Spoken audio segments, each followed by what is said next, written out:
बूढ़े गिद्ध की सलाह की कहानी। किसी घने जंगल में गिद्धों का एक झुंड रहा करता था। उनका पूरा झुंड एक साथ उड़ान भरते और साथ में ही शिकार करते थे। एक बार वे सभी उड़ते उड़ते किसी टापू पर पहुंच गए। वहां बहुत सी मछली और मेंढक रहते थे। उन्हें वह टापू बहुत अच्छा लगा। उनके खाने पीने और रहने की सारी सुविधाएं उस टापू पर मौजूद थी।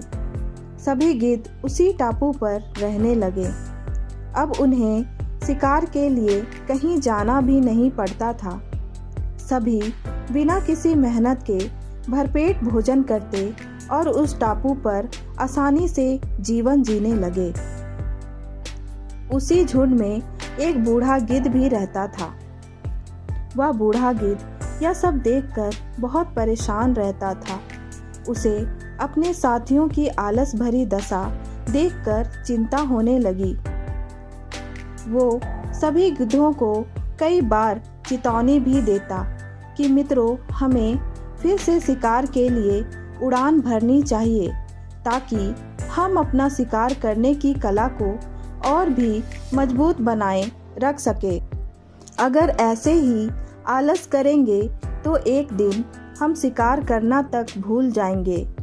इसीलिए हमें जल्द ही अपने पुराने जंगल में वापस जाना चाहिए। उस बूढ़े गिद्ध की सलाह सुनकर सभी गिद्ध हंसने लगे और उसका मजाक बनाने लगे। उन्होंने कहा कि बूढ़ा होने की वजह से इनका दिमाग खराब हो गया है, इसीलिए यह हमें आरामदायक जीवन छोड़कर जाने की सलाह दे रहे हैं। ये कहकर गिद्धों के झुंड ने उस टापू से जाने से मना कर दिया। इसके बाद वह बूढ़ा गिद्ध अकेले ही वापस जंगल में लौट गया।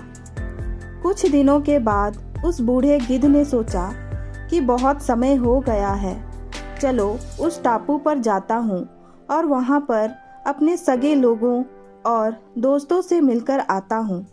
वह बूढ़ा गिद्ध जैसे ही उस टापू पर पहुंचा, वहां की हालत देखकर वह हैरान रह गया। वहां का दृश्य बहुत भयावह था। उस टापू पर मौजूद सभी गिद्ध मर गए थे। वहां पर सिर्फ उनकी लाशें ही पड़ी थी। तभी उसे कोने में एक घायल गिद्ध दिखाई दिया। वह उसके पास गया और वहां की हालत के बारे में पूछा। उसने बताया कि बहुत दिन पहले इस टापू पर चीतों का एक झुंड आया था, जिन्होंने उन पर हमला कर दिया और सबको मार दिया। हम लोग बहुत समय से ऊंचे पर नहीं उड़े थे, तो हम अपनी जान भी नहीं बचा सके। हमारे पंजों में उनके मुकाबला करने की क्षमता भी कम हो गई थी। उस घायल गिद्ध की बात सुनकर बूढ़े गिद्ध को बहुत दुख हुआ। उसके मरने के बाद बूढ़ा गिद्ध वापस से अपने जंगल में वापस चला गया। कहानी की सीख: हमें हर हाल में अपनी शक्ति और अधिकारों की रक्षा करनी चाहिए। अगर आलस की वजह से अपना कर्तव्य करना छोड़ देंगे तो भविष्य में यह हमारे लिए घातक हो सकता है।